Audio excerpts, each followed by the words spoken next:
is a brat. Adam's in a hurry, he's starting for a test. Bunsen comes around and says, Check one, I'll help check you do two. your best. But Neely's on a mission to Hey, win hello, everything Twitter. in sight. But Bunsen's on duty, keeping everything alright. Live. Better watch your back, sending it. Hello, YouTube. Hello, Twitter video or X video. Hello, Facebook video. And then the code of Instagram. We're good to go. Sending LOLs, cracking up the pack. From the cat to the beaver, even mom's in the mix. Oh, Bunsen's in the chat, let the good Hello, everybody. Woof, woof. Okay, just waiting for Chris to log in. Woof, woof, we're gonna have a good time. Woof, woof, Bunsen's on the go down. So let the good times roll. Bunsen's in the chat. Hello, everybody. It's good to see everybody again. Hello. Hello from Nashville. Well, hello, Nashville. Hello from Alberta, Canada. Okay. Chris, you made it. I'm here. You're good to go. I'm here. Is my video lagging a bit? It looks like I'm frozen. Or am I good for you? You're frozen. Uh-oh. That's not good. Well, now I can see you smiling, so you're not quite frozen now. Something's a bit laggy there, yeah. Well, it is what it is. We're going to try. Give me a thumbs up if you're on Twitter Spaces and you can hear everything okay. We're just going to do a quick audio check there.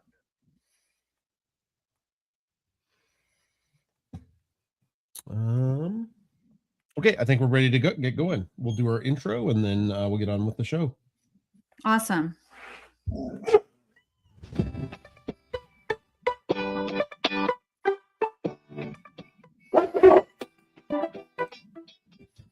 Hello, pet enthusiasts. My name is Jason Zakowski. I'm the dog dad of Bunsen, Beaker, Bernoulli, and the cat dad to Brix, the science cat. Welcome to Pet Chat. My co-host with the mostest is... Hi there, I'm Chris Zakowski, and I am the dog mom to Bunsen, Beaker, and Bernoulli, and the cat mom to, well, Ginger and Brix. Do you have Brix with you right now? Yeah, he is somewhere. Here he is. I have Brixie.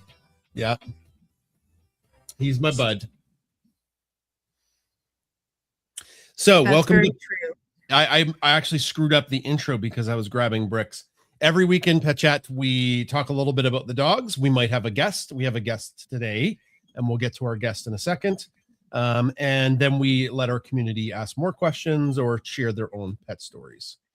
So I'm glitching a little bit, but it is what it is. We're gonna keep rolling. We do start with some Q&A. So if you have any questions for us, go ahead. We'll answer a few questions for about 5 minutes, and then we're going to get to our guest because we've got a very interesting guest today. So type up your questions, type them into the chat. Chris, can you watch X audio? Yep. Okay. And then maybe you can hear Brix purr. Maybe. Mm-hmm. He's a sweetie. Good cat. Okay, checking. People are saying Brix has got so big. Hi, Brix. Love you. How old are all the pets? Okay, so Chubby K8 says, how old are all the pets? Bunsen's the oldest. He's almost 9. Then Beaker's almost 6. That is shocking that Beaker's almost 6. Bernoulli's a year and a half. He's going to be turning 2. In April. Yeah, how old is Ginger? Oh, shoot. They want Ginger's age too. I don't know. We're not sure how old Ginger is. She's younger than Beaker. So maybe we'll peg her at about 4. Right. Yeah. Okay. Yeah. And then Brix is 4 months. Well, August, September, October, November, December, January. He's like 5 months old. Yeah. Chris, how much does Brix weigh? Oh, you have my phone. More than yesterday. Yeah, more than yesterday. Yeah. You have my phone. And so if you go into the Notes app, Okay, I don't want to chance that.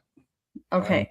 I'm not touching any of the technology. We've got 5 social media sites linked together. Okay. Yeah. Any questions from Twitter or X? No, not yet. Some people are just saying hello. So they're not really questions. I know, just lots of hello and well, Happy New Year. Yeah. People are saying how they can't believe how big Bricks has gotten. From Umbridge says, I was wondering, can I borrow Bunsen, Beaker, and Bernoulli and Bricks to be a part of my chemistry team at work? Probably not. They may have chemistry names. I'm not sure how helpful they'll be in the lab. But there we do have stuffies. That's true. That you could put in the lab, and they could just be in their stead. Yeah, absolutely. Yeah, absolutely. And then there was one more question, but it's not really a question. It says your Instagram, says Julie, your Instagram posts are my favorite. All your furry family members are so adorable. Aw, thank you. That's a nice comment. Mm-hmm.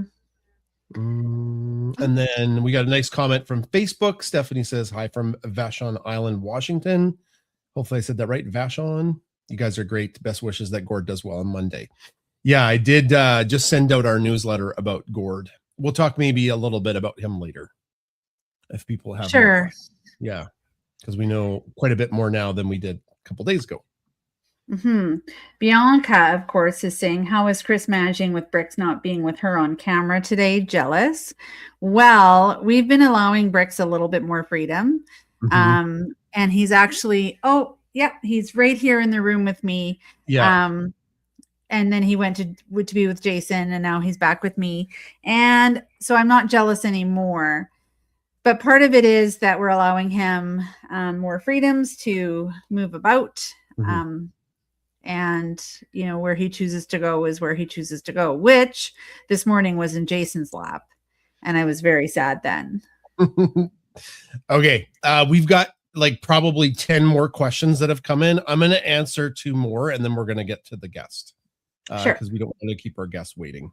So now they've joined the stream and they're asking questions. We'll get to the questions at the end if there's time. But for right now, La Vida 2 asks, we'll start with Shaz 5393 from Northern Ireland, watching from Ireland. Do your cats have harnesses? And the answer is yes, they do. Both Ginger and Bricks have harnesses, and we're training Bricks right now to wear one and to walk on one. I'm pretty confident he's not going to run away because he doesn't like being in the snow. So in the shot where he was on my shoulder, he didn't have a harness on, but he went right back in the backpack. So it's not like he's out and about without a harness on. He probably should have one in the future, though. Anything else to add to that, Chris?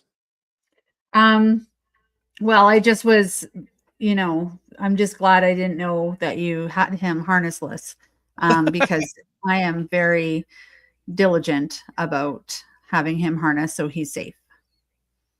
And then over the top, actually. Okay. And then the last question, we'll honor them kind of in the order they came in. La Vida 2 asks, it's amazing how much Bricks has become a dog. My cats act like his dog sister. Yeah, it's probably because Bricks has he's been around cats when he was little at the foster home, and then he just thinks he's a burner or something. Like he hangs out with them, he sleeps on the ground next to them. But he does cat stuff. Like he was climbing, like he's behind you being a cat. Yep, he's behind me being a cat. Yeah, he does cat stuff, which is really cute. He does kitten stuff, which is new to me. So very sweet. Yeah. I don't know. Okay, so we'll do our best to answer some of the questions after our guest. Okay, because we don't want to keep our guests waiting too much longer. All right, so I'm going to take the B Squad camera down, and then I'm going to bring up our guest. So, hello, how's it going, Ryan? It's going really well. Thanks for having me here tonight. You betcha. Is your last name pronounced Woodruff? Did I say that right? Yep. Yeah. So our guest Ryan is the CEO of Clear Path for Veterans, and that's outfit we're going to be talking about a little bit later. You are a U.S. Marine veteran, and you found a lot of good purpose helping your fellow service members transition to civilian life, and that's because you had a hard time transitioning to civilian life. I can't imagine what that's like. As we say to the Royal Canadian Armed Forces, we thank them for our service, and I'm sure your countrymen will thank you for your service as well. It's a tough go sometimes, and we're really happy to have you as our guest today to talk about your work with dogs. So welcome to Pet Chat. Thank you, Jason and Chris. It's nice to see and meet you both. I look forward to talking more. I was wondering, just at the start, could you tell us a little bit about you got into the Army? Was that young for you? Like some of I teach high school chemistry, and some kids, they go right from high school to the Army in Canada. Was that your story, or did you do something else before that?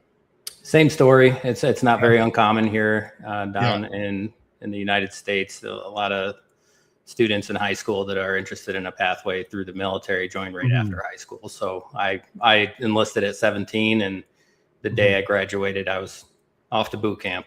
You were off to boot camp.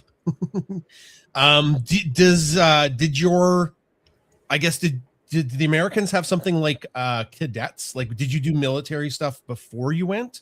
Because we have that in Canada. Like when you're I think as soon as you're 12, you can start doing military training for the Canadian Armed Forces, and then you go kind of like through different things. It's called cadets, but there's different levels.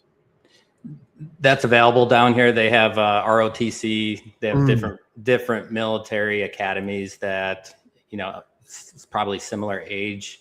Young men and women can join and do that prior to enlistment. But for me, we had moved around so much, it was hard to get established in any one given thing. So the best I could do was I enlisted at 17.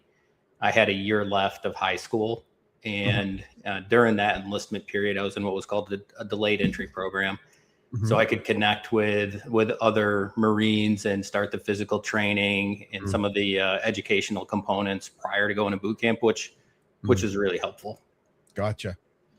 One of my colleagues, she's a cadet instructor, and she's a nautical instructor. And we kind of tease her, though. She's pretty tough, right? There's a lake near where we live, and they do boat stuff on this lake, like military boat stuff. And we kind of tease her because it's a very small lake, and she's like, it's the best we got to teach the kids all of the stuff about being, I forget what it would be in Canada, but I think it would be what's the American version of the Army that's on the ocean? The Navy. The Navy. Okay, so I think it's something similar in Canada. Yeah. But yeah, we only tease her a little bit because I think she could like take us all out. So any of the training up your way is got to be, especially this time of year, pretty rough. I can imagine the cold weather was one of the things in my military experience in the field that, you'd always see people that would break down physically, and it was in part due to just being cold and wet all the time. And I just, I couldn't imagine, being north of the States doing that. Yeah, it's pretty brutally cold. I can't imagine being out in it for too long, but I guess it's part of the job for the people that go that way. I was wondering if you could talk to us a little bit about your own personal experience getting back to civilian life, because as I understand it, that was the impetus for getting involved with, helping your fellow veterans find normalcy, but then linking up with dogs. Absolutely. If you're comfortable talking a little bit about that. Yeah, for sure. I'll start off by saying I've wanted to be in the military my entire life, as far back as I can remember. That was my dream. I've always had an affinity for animals. I grew up with dogs, and we've always had a dog in the house, and anywhere I went, considering my story, jumping around, moving a lot. I had a very difficult time at a young age forming social bonds and plugging into any kind of community. So, but dogs were always there, and it was very easy for a young kid like myself, to find a connection and really, embrace and benefit from the human animal bond, and ways that I know now I can understand it. And so I think it was always there for me. But the military experience, as I said, I went right out of high school. It was at the height of Operation Iraqi Freedom. I joined the infantry, so as a combat military occupational specialty. I knew full well that I'd be deploying to Iraq. And sure enough, within about 8 months of my enlistment, after being dropped to my unit, we had worked up, trained, and were deployed in 2006 in between two cities called Fallujah and Ramadi, which were pretty rough at the time. This was during a surge and resurgent of a lot of, like some of the insurgent activity up there had ramped up at this time in a big way. There was an initial invasion in the early 2000s. It declined a little and then ramped back up. And that was when we had deployed. And so I was 19 and certainly not prepared for what I was about to experience. The first time I was over there and experienced a firefight, there's no way to describe that. Having bullets fly over your head and, being one move away from your life being taken, it grows you up pretty quickly. And some of the things that you see and experience, they just imprint on you for a lifetime. Not to say that becomes your identity. I've learned that over time. While I experienced a lot of trauma over there, I lost a lot of friends, ended up losing 14 brothers that I had deployed with. I'm so sorry. Yeah, but the message that I would say that I had learned from this whole experience was it's more about growth than living within your woundedness and your trauma. And dogs certainly were a major component to that. So fast forward, I deployed one more time after I got back from that deployment. After doing my full term of enlistment, as opposed to what I had thought I'd be in the military for 20 plus years, I started to think, man, I took everything for granted. I didn't realize how good I had it prior to going into the military or being in a third world country, having people trying to take my life and so on and so forth, losing friends, that the world had so much more to offer than what I was currently experiencing. There's a lot of honor in doing a full career in the military, and I give credit to anybody that would do that. But I was changing courses at that time, and I wanted to get into the civilian world. And so I decided I was going to get out of the military in 2009. And I certainly was not prepared for what that experience would look like.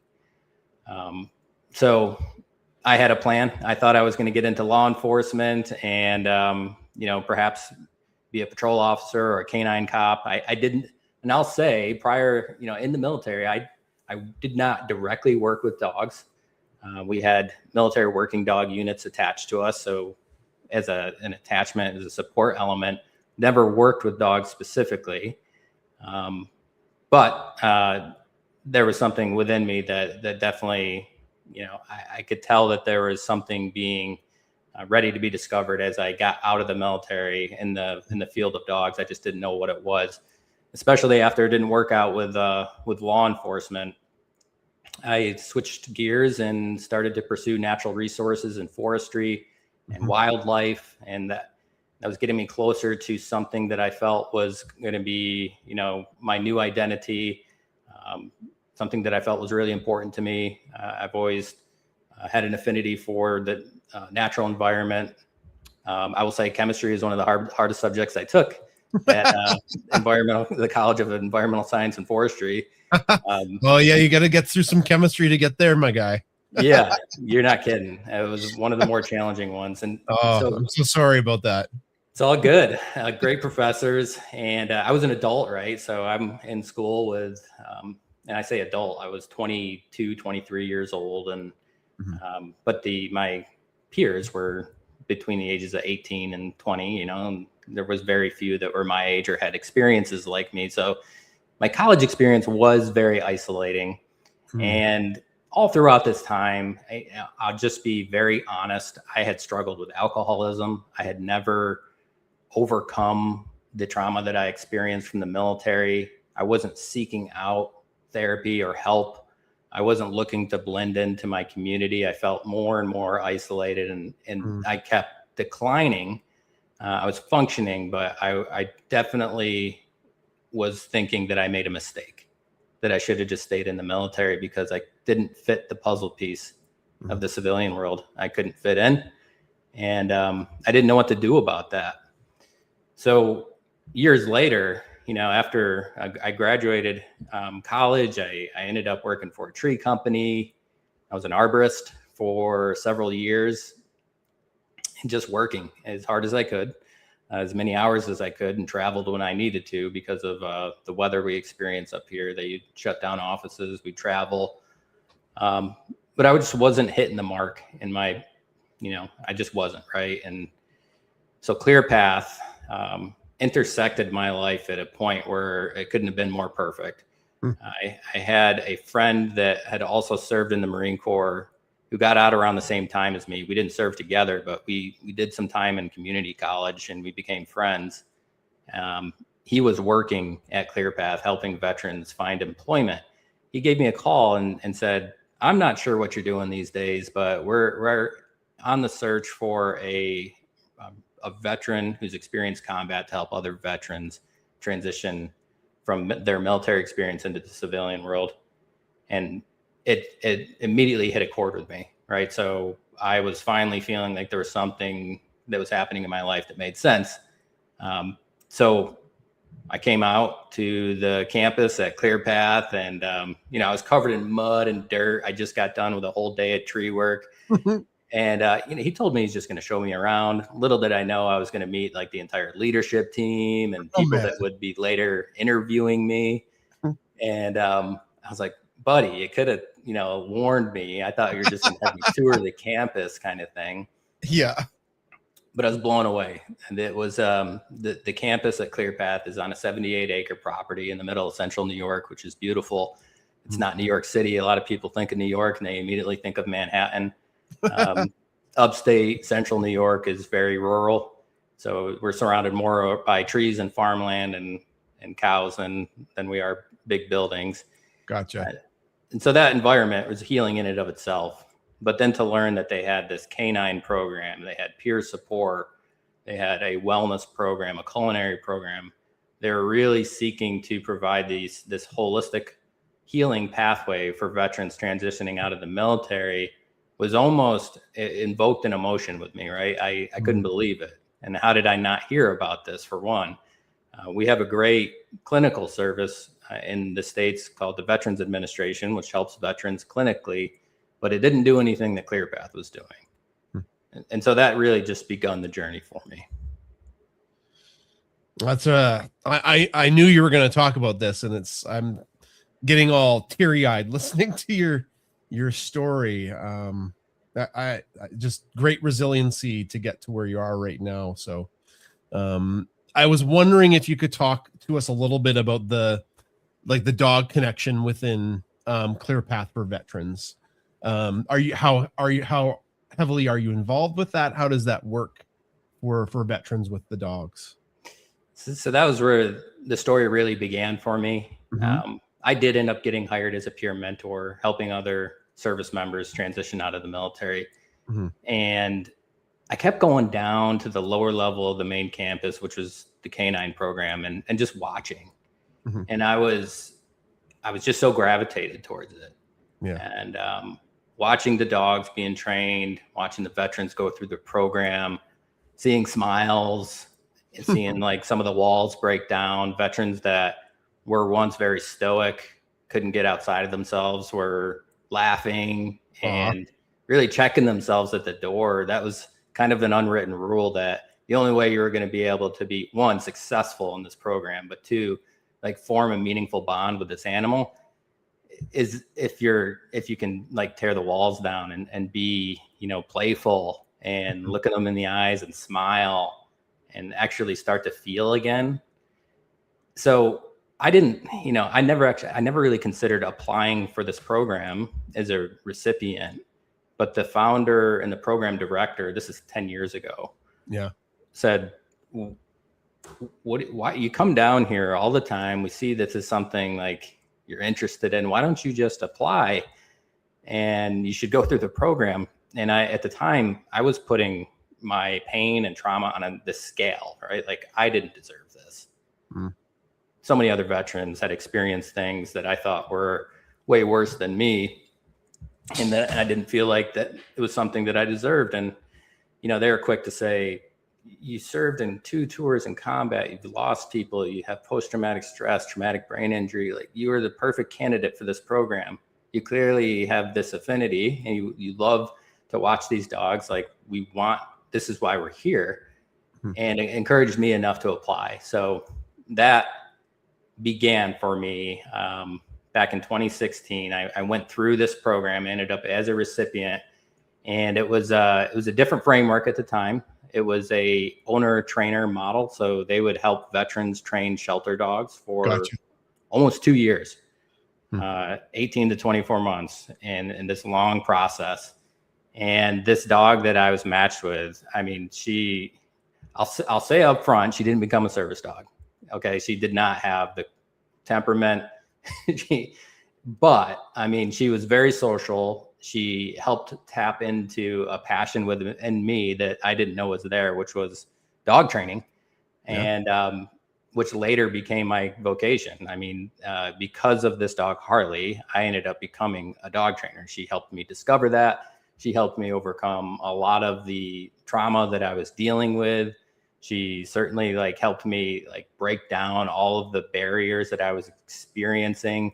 But most importantly, she was an inner reflection of my own emotional state, and she reflected everything.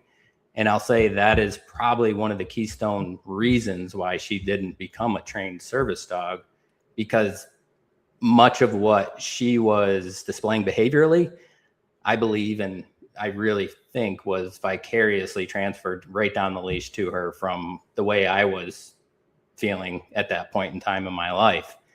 Because I mean, I could run her through different exercises and, she would act one way with me, but a trainer would take the leash and she would act a completely different way.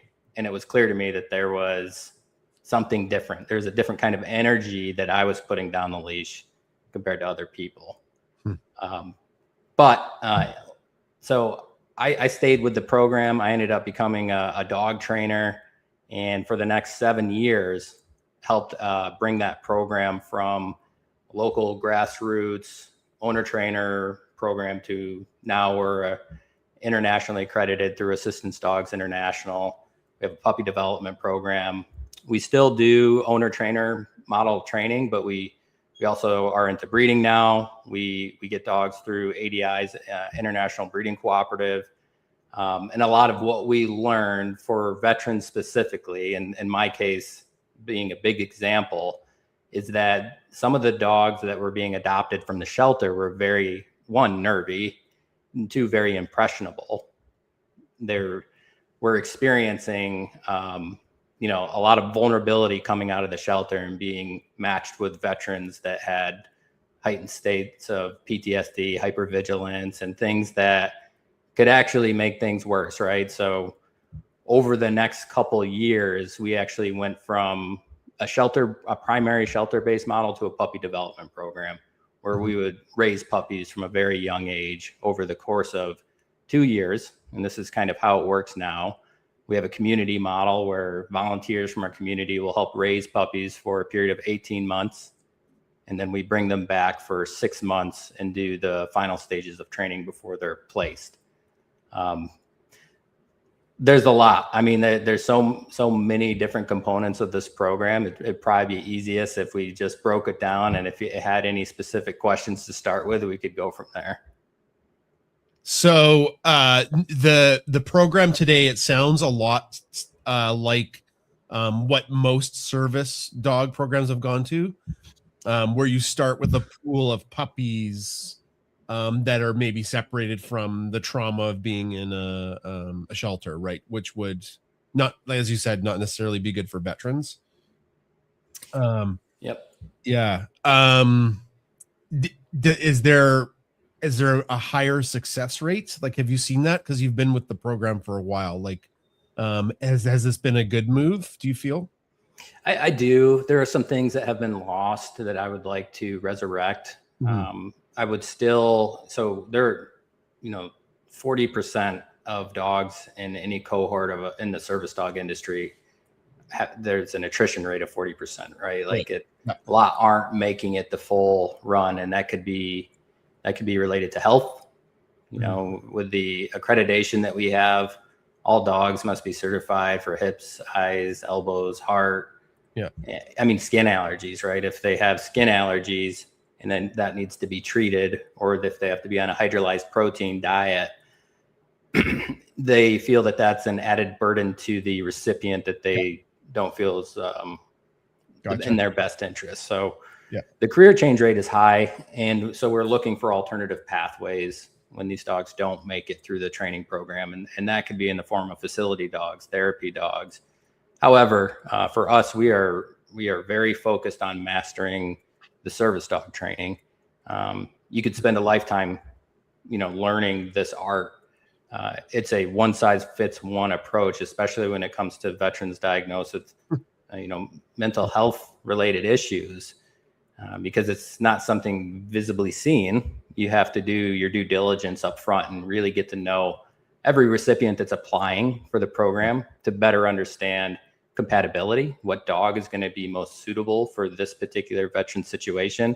And then furthermore, when it comes to task training, we're really, really focused on certain traits that the veteran may display during episodes, right? So if they're experiencing anxiety, we try to understand what does that look like for them. And we engage their spouse or their partner, or their family to really get to know what are they doing when they're feeling anxious. Are they bouncing their knee up and down? Are they twisting their wedding band, picking their fingernails?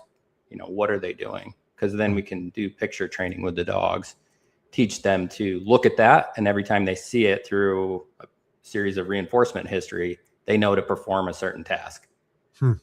And I'll tell you, when you see that happen for the first time for a veteran that's coming in from anywhere in the country, when they experience that and you see it and they didn't really know it was coming, but they had whatever challenge come up and it happens during the first couple of days they meet this dog for the first time, there's never a dry eye, right? It's an immediate, magical feeling, right? They're making eye contact, whatever it is they're doing prompted the dog to perform this behavior, and they are grounded and they're back in the present moment. They're not disassociating. They're not performing a coping mechanism to try to de-stress. It's the dog and the partnership. The dog recognized it, and the veteran recognized that the dog recognized it. That would be very powerful. Yes. Wow. It's huge. I know it's a very broad question, but maybe broadly, could you talk about how the dogs have helped with outcomes that you've seen for veterans? Just like every country, veterans who come back from combat do struggle, and there are some very sad outcomes. I was wondering, have you seen an improvement with that, matching dogs to folks? Absolutely. And in the last decade or so, there's been so many studies. A lot of research done. Yeah. We were one of 6 studies that were completed between 2017 and 2018 to validate the efficacy of service dogs for military-related PTSD. We partnered with Syracuse University. They were with us for about 4 years, using a waitlist group as a control group, and then folks that were going through training as the experimental group, to better understand things like stress, perceived stress, post-traumatic stress, through a scale called the Post-Traumatic Stress Disorder Checklist, self-compassion. So that's a big one, self-esteem and self-compassion. is one of the variables that we measured through this study, right? And then quality of life. And naturally, any study that we knew that veterans in training too, which is what was most important to this. The training is a modality. We view training as something very therapeutic, but the veterans in training were experiencing decreased PTSD symptoms, decreased stress overall, increased self-compassion, increased quality of life. And so it was clear, right? I say within 10 minutes, but the study was more of we take a baseline measurement prior to enrollment, and then 6 months into enrollment, we take another measurement, and then we do another 6 months to compare these results. And it continued to trend in the right direction. Now, since that time, they're studying biomarkers and all kinds of different things to really quantify the human-animal bond. And there's so much out there and so much to be discovered. But, we've been in partnership with animals for thousands of years, right? Like, it goes far beyond any of this technology or service dogs. It's not, the science is there, but to me, it's so simple. I did on the science podcast. I'm the host of the science show. You're bringing back a memory of a study I broke down. It was an anthropological study where they found good evidence that Roman soldiers who have completed their time for the army, which can, back in the day, it's quite a stint they can sometimes be called for. If they survived, they got a nice piece of land, but they came back with what they didn't know at the time, but PTSD symptoms. And there's good evidence that there were dog companions for those soldiers, because the Roman soldiers valued dog companions so very highly because of that. So it's just kind of a cool anthropological study that 4,000 years ago, our ancestors thought the same thing, that there was some importance there. I'd love to see that if you could find out. Sure, I'll try to. Yeah, I'll go back through the archives. I think it was like in season 2, 4 or 5 years ago. Yeah, it's incredible because it goes right in alignment with what our vision is, to kind of reclaim traditional warrior culture. And I don't mean traditional in the sense of the last couple centuries. I mean the last couple thousands of years, how warriors returned home. It used to be a process. It wasn't just, hey, you finished your contract, go home, good luck. It was more of a cleansing process, a community process, a reintegration.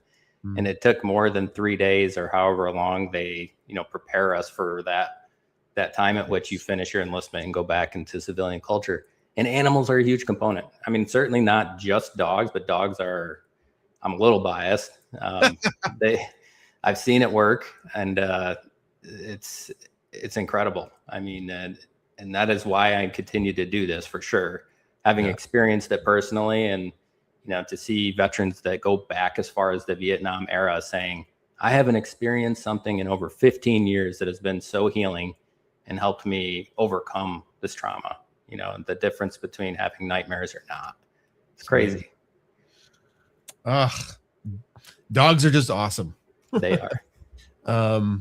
And cats too. I'd imagine there'd be the odd veteran that would bond strongly with the cat. We've got a little kitten now, and he's something else, I'll tell you.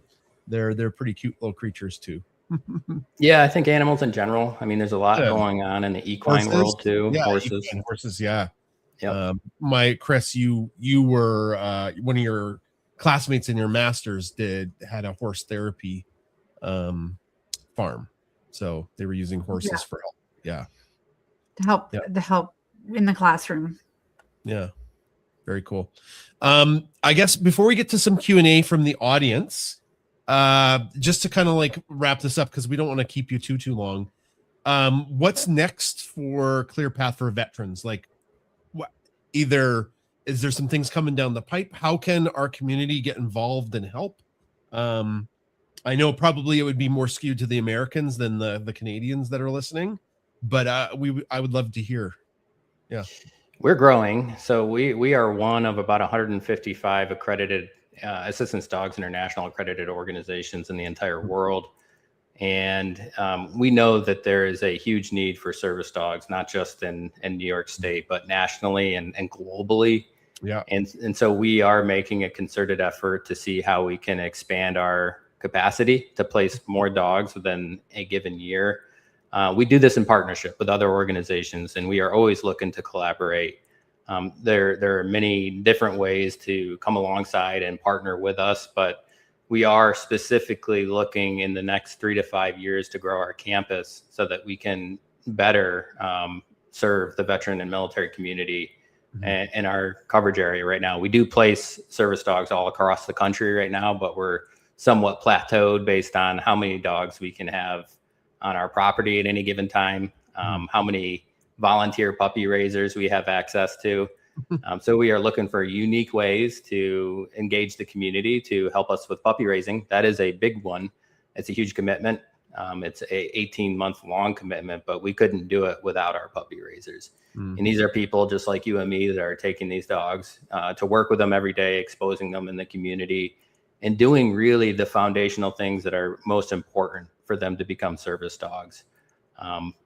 That I would say is one of the biggest ways to help get engaged with us and follow along. And there is some exciting things on the horizon, but we are looking to really expand everything that we do, not just the canine program, but all of the other core programs and services as well.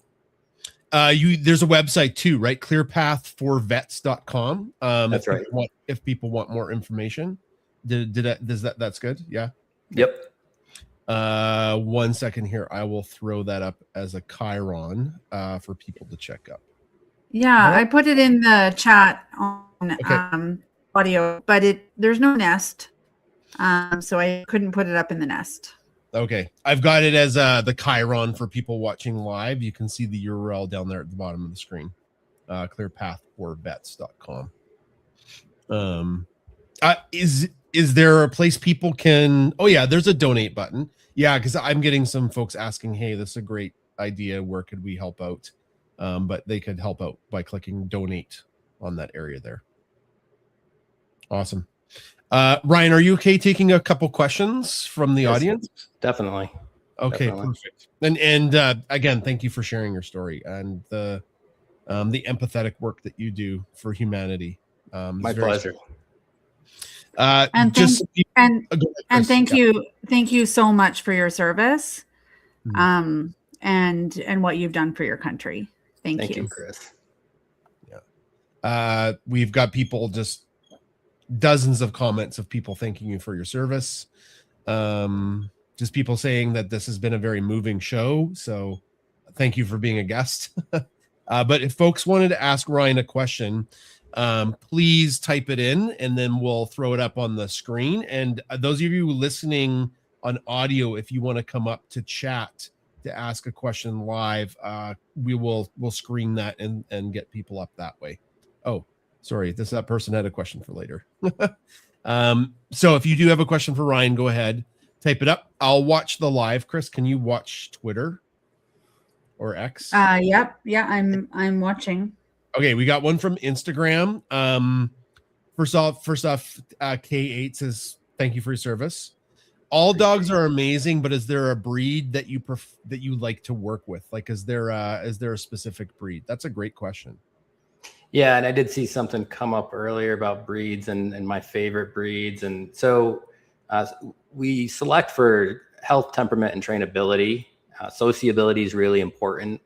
In veterans traditionally that have had trauma, isolate, and they don't want to engage with people. So having a very social dog that's going to bring the general public in is really important to our veteran community. And so for those reasons, we do select Labrador retrievers, golden retrievers. We've trained golden doodles. However, our organization has no breed restrictions. If somebody were to choose a dog that they would like to bring through our training model, we're willing to give them a shot so long as they meet the criteria. Okay, thanks. There you go. Great question from Instagram. Another shout out, a couple from Instagram, folks saying thank you for Service. That's very, very nice comment. Danielle's watching on Facebook, Ryan. Her question is on the chyron there. What are some examples of behaviors you train the dogs to do when they see the cue that a vet is in distress? Like, what does a dog do when they Yep. see that? One of the more important things that we've realized over time, especially personally, and this is taking into account what are some of the practices that are helping veterans overcome their trauma. And trauma is a lot about rumination and disassociation and thinking of intruding thoughts. So mindfulness, right? Being in the present moment. So anything we can do to train the dog to prompt the veteran to come back to the present moment. And that is very tactile. So putting a nose on the veteran and on their leg, light pressure, jumping in the veteran's lap and laying cross body with their head down simulates a weighted blanket. When the veteran is bouncing their knee up and down or ripping their fingernails apart or touching their face, the dog will put a paw on their foot to not stop them, but again, it's a present moment type of alert to bring them back to the present moment. If a veteran is distressed and puts their hands on their face, they will jump in their lap and put their nose under their hands and lick their face. And a lot of it is engagement. Eye contact is one of the most special tasks. It's not a task, but eye contact for me and a lot of the veterans that I've worked with, they say that's the best thing, is when they make eye contact with their dog. It's like it's something that they mutually benefit from. There's something about looking in your dog's little eyes, hey? That's right. There's a little creature behind those eyes. It's very special. Okay, Danielle, thanks for the question. Anything coming up on X or Twitter, Chris? Nope. They're I was just looking at that part. Let me just go back here. Okay.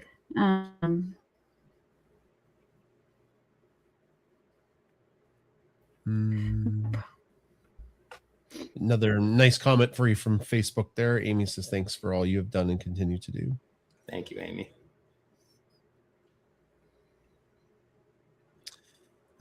Graceful Girl 0404 says, so nice to hear about your service and experience with Clear Path for Veterans. Thank you for what you do. And thanks for Jason and Chris inviting Ryan. Well, Ryan, thank you so much for being our guest. We've done the real light work today. We've just asked you some questions. I appreciate it. Thank you. Good question here from Paula who's watching on YouTube. What happens when a dog gets older? Do they retire with them and get a new dog? Yeah, that's interesting. That's a good question. Every graduate of our program will fall into a successor policy, which means that if their dog has retired or passed, that if they want to re-engage the program, we do put them to the top of the list. Okay. However, it's really important that this program helps veterans find independence. So it's not something encouraged or discouraged. We work with the veteran for the life of the dog and then beyond that. So if it does come up and they are interested in re-engaging the program, that's available to them. The dog's working lifespan is different for every dog. It depends.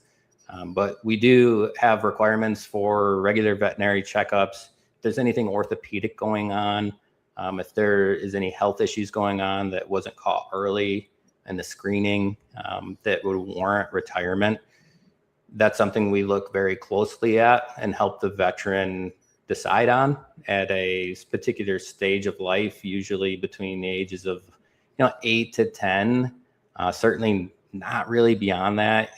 Taking a dog out into the general public at that stage of their life, walking all over the place, and we're very big advocates for animal welfare and ensuring that the dog has an incredible quality of life. So that's just something that we're very mindful of and sensitive to. We do a annual public access test every year, and then with that, we're checking on the dog's health and just seeing how they're doing. So it's all inclusive. The veteran and the dog are just really getting everything we can provide them. Awesome. Great answer. Thank you. Stephanie, who's watching on Facebook, says, do you have your own dogs now? I have 3 dogs right now. And can you tell us about them? Tell us about them, Ryan. Yeah. One of them is a service dog, and he is not mine. He belongs to my wife. Mm-hmm. And we have a career change dog, which is his brother. who didn't make it through the program. And he serves as a therapy dog for the organization. So his name is Darby, and we have Chase, and they're both labs. And then for some reason, a couple of years ago, I thought getting a Dutch Shepherd was a good idea. And he's been incredible. I love him to death. I wouldn't change a thing about him, but I would highly encourage anybody considering to get a Dutch Shepherd or a Malinois, definitely do your research. They're very fun, very trainable, and they can do just about anything, but they keep you busy. Yeah. They are not for a sedentary lifestyle. Is that sums it up? That's right. Not at all. Not at all. Yeah. I interviewed a doctor of kinesiology. So like, you know, he studies how the body moves, and he got a Kelpie, and he has a TED talk about if you want to get your steps in and then another 30,000 more, get yourself a Kelpie. So I believe it. I think we'll do one more question and then we'll let Ryan go, everybody, because I did quote him a time. Any other questions on X, Chris? I'm manning the other force. Okay. So this, I think I know the answer to this, but I'm going to ask it. Kim is asking. She notices you're based in New York. Is your organization serving Canada or other territories, or just the States? As of right now, just the States. Yeah. But I do encourage you to look at Assistance Dogs International's website, because they have organizations all over Canada that are doing the same thing we're doing. And we consider them all great partners. Awesome. Yeah. Ryan, are you yourself on social media anywhere, or do you want us just to direct people to that website? I am on LinkedIn, Instagram, and Facebook. You can just look my name up, and I'm sure I'll pop up. But definitely, Clear Path for Vets is also on all of the social handles: YouTube, Instagram, Twitter, Facebook, all of it. And we're always posting great content, some helpful tips, and some new stuff that's happening in regard to our K9 program and everything else we're doing. And we'd love to engage with you. We're going to be starting a podcast here next year, and hopefully be putting out some great content related to our K9 program and more. Decent. Well, best of luck with that. Thank you. Ryan, thank you so much for being our guest. This is a very powerful interview, and you have a very moving and inspirational story, and just thank you for the work you're doing for humanity, for people that need it in their time of need. Thank you for being our guest today. Likewise. Thank you both. And thank you for the work that you're doing as well. Awesome. Okay. You have yourself a great evening, sir. Thank you. Appreciate you. You're welcome to stick around. We usually do a little 10-minute wrap up, but I'll drop you down to the stage, and if not, maybe I'll connect with you through email. So thanks again, Ryan. Sounds great. Okay. Take care. Bye, everybody. Bye. Wow. Did you get a little misty-eyed in places? What a great interview. Yes, like pretty much the entire time. Yeah. Yeah, that's tough. And that's an excellent organization. Yeah. I don't have any analog to compare. Like, I've never been through anything like what Ryan has been through. Like, very few people have. Right? Like, what it's such a tough job to be in the military and to put your life on the line like that for your countrymen and countrywomen, the people who live in your country. Yeah. I don't know. I'm kind of rambling a bit. Okay, we're going to do some little bit of wrap up here. If folks have any more questions, we'll go back to maybe like our stuff about the dogs and bricks. We'll do a little wrap up Q&A, and then we'll shut her down. I think though some people have been asking a little bit about Gord. Chris, do you want to talk about that just to let people know? This has been an emotional interview. So during already a very emotional time of our life, my stepdad was, he had a heart attack and stroke on well, we don't know exactly what day, but he was hospitalized on December 13th. And there's been a lot of ups and downs with the recovery, some setbacks, and then some triumphs. But we are looking at open heart surgery Monday for him as something that will be give him the best possible outcome. And so that is scary in and of itself, because we definitely are praying for the best outcome. But that's just kind of what we've been going through.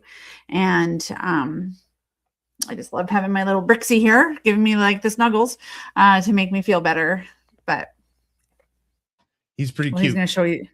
He is pretty cute. He's going to show you his butt. Yeah. I don't know. Is that enough information? Yeah. Like he is having his surgery Monday. We're heading up tomorrow to have a visit with him. We're bringing Doc, which is his dog, and it's been very nice. The hospitals let Doc come to see him. We're gonna stop in and see Marla real quick too, so that's cool. So yeah. Kim has a comment here from Facebook. Since this is the first pet chat in a while, so we answered the Chris's stepdad. Also, I won the drawing before the holiday break and wanted to thank you again for the gift. Oh, was that John Heim? Was that the drawing? That's cool. I use them as a special card for animal rescues that we support for the holidays. Oh, that's really sweet. Yeah. Maybe that was like our cards. Maybe. Maybe. Yeah, maybe I forget, Kim, what that was. Sorry. Because we did do a drawing with John Heim. Yeah. And then we did do our normally we do a draw and we send prizes. And so the prizes were like some postcards. Or whatever we put in the little bin, whatever we put in the envelope. Sometimes it's stickers, sometimes it's postcards. Oh, Kim says it was the postcards. Yeah. Oh, okay. yeah. I'm glad you love them, Kim. That's great. Yeah. Okay. All right. I'm not seeing much in the way of other questions. You know, people are saying they have some very nice comments about Gord. So that's good to see. I think we'll probably wrap it up unless you've got anything else to mention, Chris. Well, I could talk about dogs and how they've been doing. We haven't been connecting with our community because we've had basically a whole month of hospitalization and visits. So Brix is growing. He's super cute. He's super cuddly. We just love him to bits. He's got a really funny way about him where when Beaker runs by, he'll kind of paw out at her because he pounces on her. He's really trying to forge a connection there, and I'm not sure jumping in her face is the way to do it, but maybe he jumps and he goes like he just kind of does like the like Kermit the Frog above his head. What? Yeah, that's not what Brix does. He doesn't really. I think he hit Beaker today, but like he doesn't do it with his claws. He just is like trying to get her attention or something. Like he's not doing it to be mean. It's like he wants to play with her. He wants to play, and he wants to play with Bernoulli. Bunsen, he likes him, but Bunsen's like, Ginger was too scary, so I'm going to give you a wide berth. What else? We did have Ginger home for the holidays for a few days, and she was much better with Brix with a little bit of age on him. So when he was a tiny kitten, she was kind of standoffish and aloof, going, I'm not too sure about you. And this time round, it was a lot better. They would hang out, and they really liked the furniture that you put on the walls. In terms of Bernoulli, he's full of energy and love and, happy smiles. He's just our goober. And like we were doing some extra training with him, and he's doing very, very well. And with Beaker, we took them on a wagon walk today. It finally hasn't been colder than minus 20 degrees Celsius because they can't go on wagon walks. It was close. We haven't gone for like over a month. Yeah. And so we went to. How sad is that? It's been minus 20 for over a month. So sad. Like quit the winter. Yeah. It's brutal. It's brutal. I hate it. But today it was an amazing day. Like tons of dogs were on the walk, and like our we didn't take Bunsen because Bunsen had taken him on a big walk yesterday, and we are again wanting to honor his injuries, his past injuries. We did go to Abraham Lake. That was a bucket list item for us. To see the bubbles, the methane bubbles. It was insane. I would go again in a second. Like, I couldn't believe it. It was so cool. Mm-hmm. We really enjoyed doing that. And then we did that on one day during the Christmas break. That was the one day that we took for ourselves. Yeah, we had plans to do other stuff, but we wanted to stay close, be in Red Deer for Gord, right? Like, yeah, like things change and you change your plan. So it was nice to get away for, I think we were gone for half a day. I was kind of there and back again. Yeah. And we took Adam and Annalise, which was really nice to come with. And we enjoyed the day together with them. And what else? Bunsen's doing well. He's continuing to heal. He's not wearing the cone anymore, so he's not licking his owies. Nope. That was a source of angst for us, where he kept licking, and then we put him in a shirt and we put him in the cone, and then we put him back in the shirt, and then the cone shirt. It was like, please stop licking, is what I just told him. I said, you need to stop licking your wound. Yep. And he said, okay. Because he's the golden child. He is.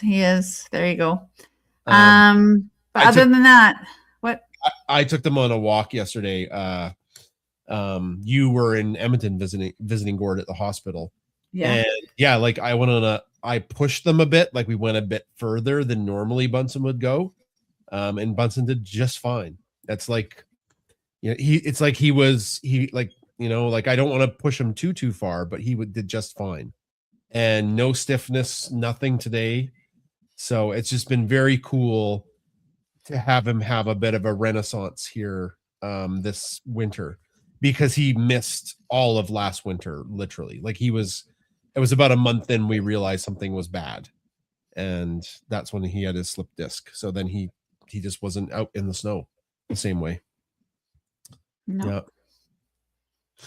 Oh, Birdie says, that's a cold, and people complain that it's cold here in the UK. Is it a dry cold? It's a dry cold, but it doesn't matter when it's that cold. You can have all the wet cold you want. When it's minus 20, minus 30, minus 40, you could just walk outside and you would die cold. I love it. You go out there and all of a sudden you're like, oh, I didn't put mitts on. Oh, my hands are frozen off. Yeah. Yeah. You can go. Have you ever walked outside and looked at the sun and you've known the sun was there, but you feel no sun? That's what it's like when it's minus 30, 40. You know how you put your face to the sun and you feel sun warmth? But you cannot feel the sun in Alberta when it's that cold. You can see the sun, but anyways. Okay. I asked myself, why do we live here? Oh, people are asking about Bunsen's laser treatments. Yeah, he's been going once every week or once every couple weeks. Maybe it's been helping. I don't know. I was definitely skeptical, but I went with you. It was kind of cool.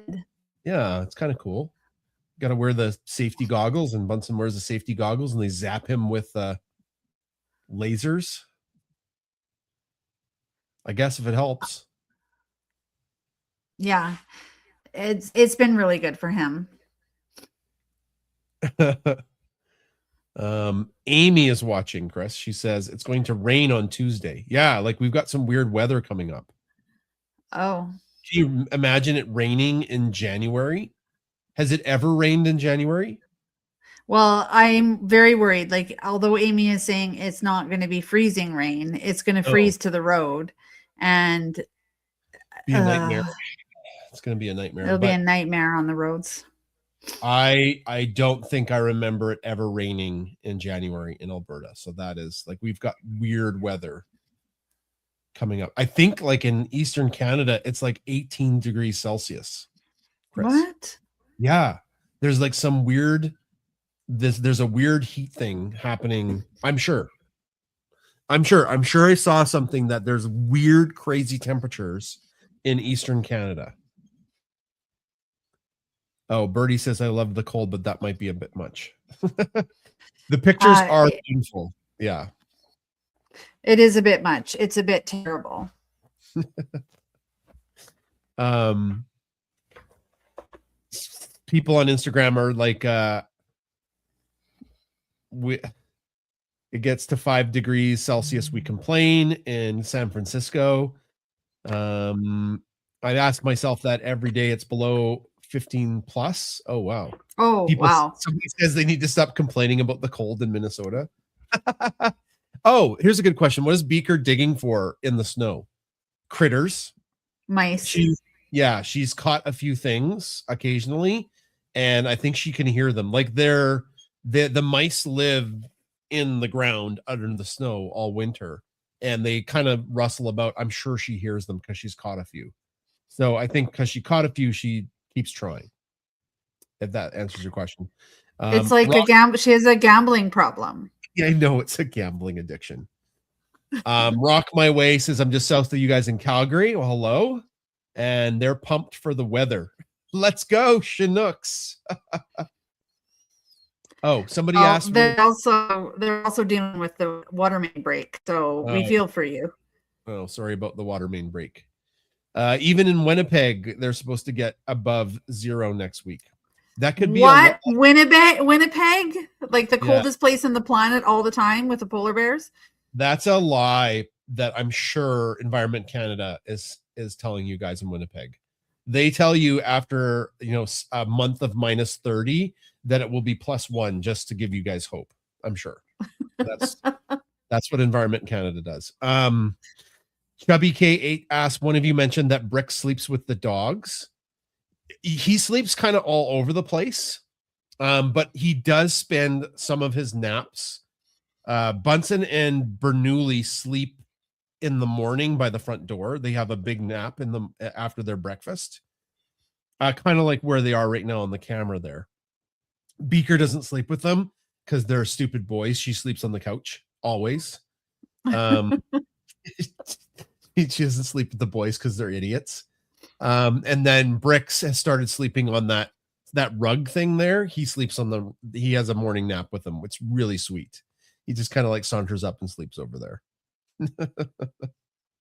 Very cute.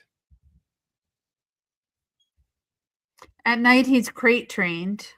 Yeah, we've crate trained him. Somebody says, I keep telling myself Beaker is digging for summer weather. Well, I hope she finds some for Chris's sake. Yeah. And the Riley asks, is there going to be a Brick Stuffy? What a great question. You'll have to wait for something in about a month. We'll have an announcement in about a month or so about that question. Kim asked, how often does Bricks go on his shelves? Every day.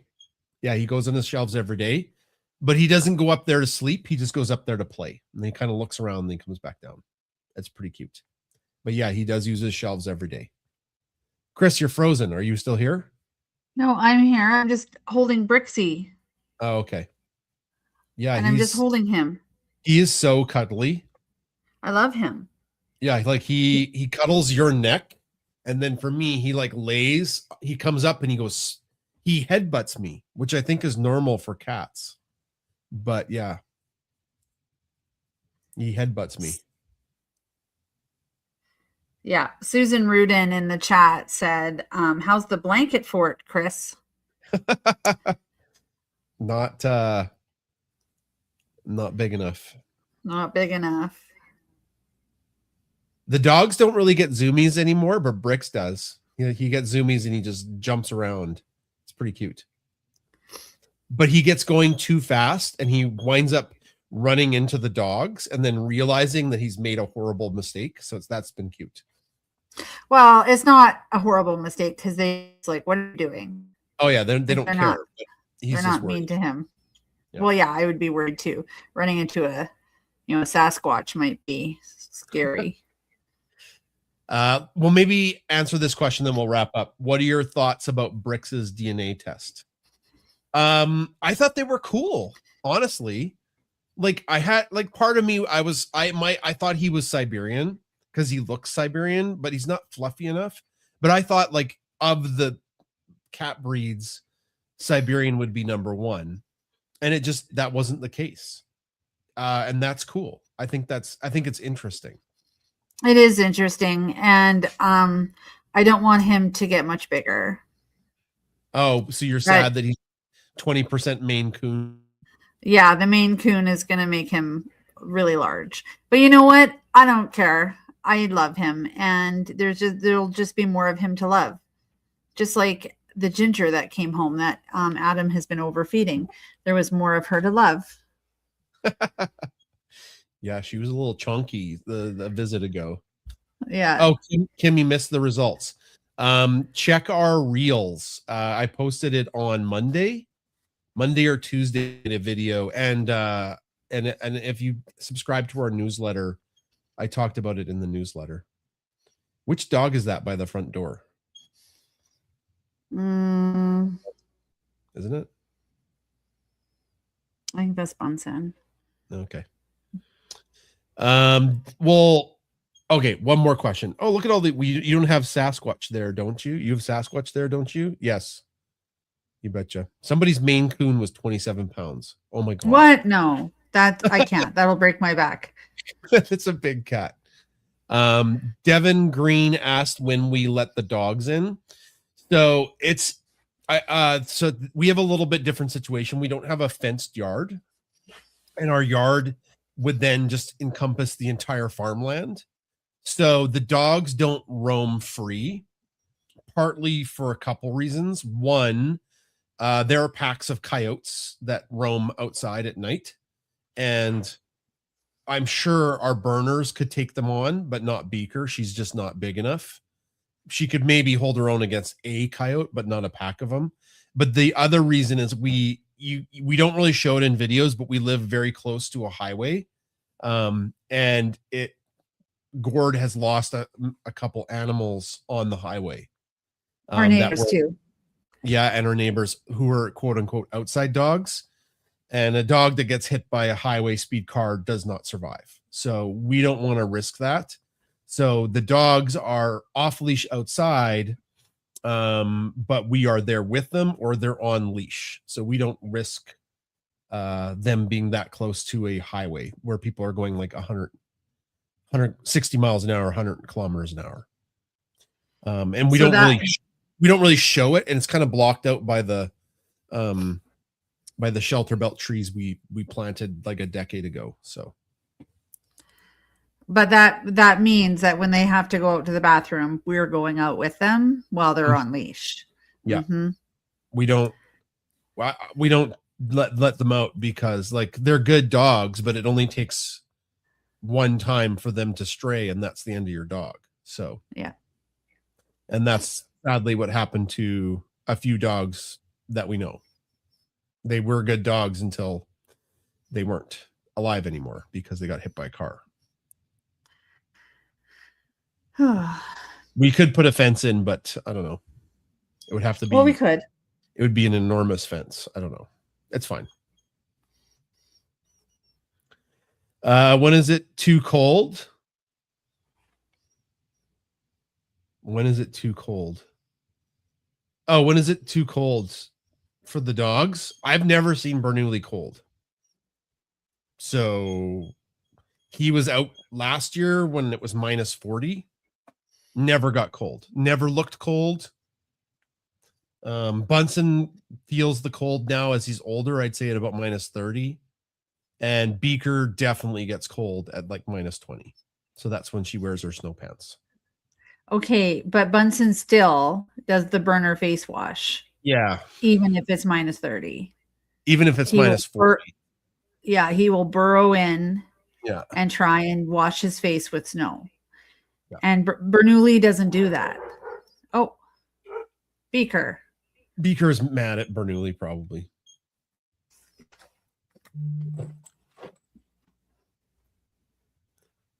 Okay, people just keep asking questions. I don't know. Should we do one more? Let's do one more. Oh, this is a cute one. Who's the boss between all the dogs? Oh, Chris has left.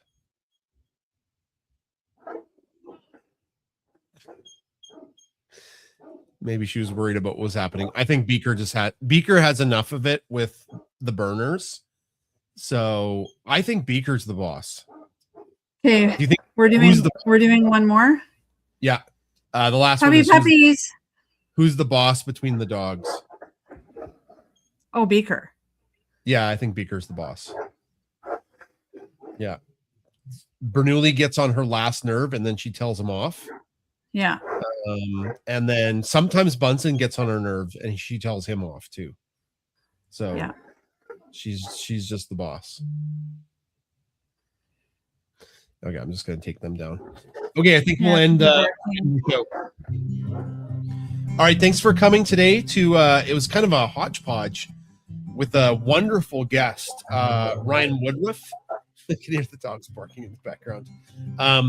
Please do take a look at clearpathforvets.com if you're interested in his talk today.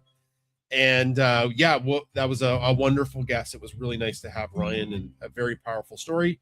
And then it was nice to connect with everybody and answer some questions because it's been a long time since we've chatted. So we've had to cancel Pet Chat like 4 times in a row. Anything else to add, Chris? We're just wrapping up here.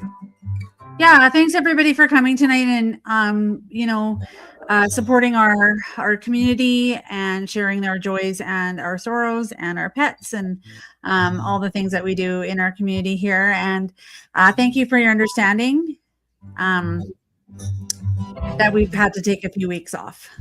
Yeah, and we might have to take more off. If everything goes good, Gord will be coming home like a week after his surgery, and that'll change some things for us for a while. So so just I guess hopefully everybody's okay with us having to move Pet Chat around or take it off. So yeah, but we will hopefully see y'all next Saturday. But if not, it may be because we're collecting Gord from Edmonton. Maybe home that soon. Yeah. Maybe. Okay. Take care, everybody. We will see you guys next week, and if not, after that. Okay, have a good one. Thank you.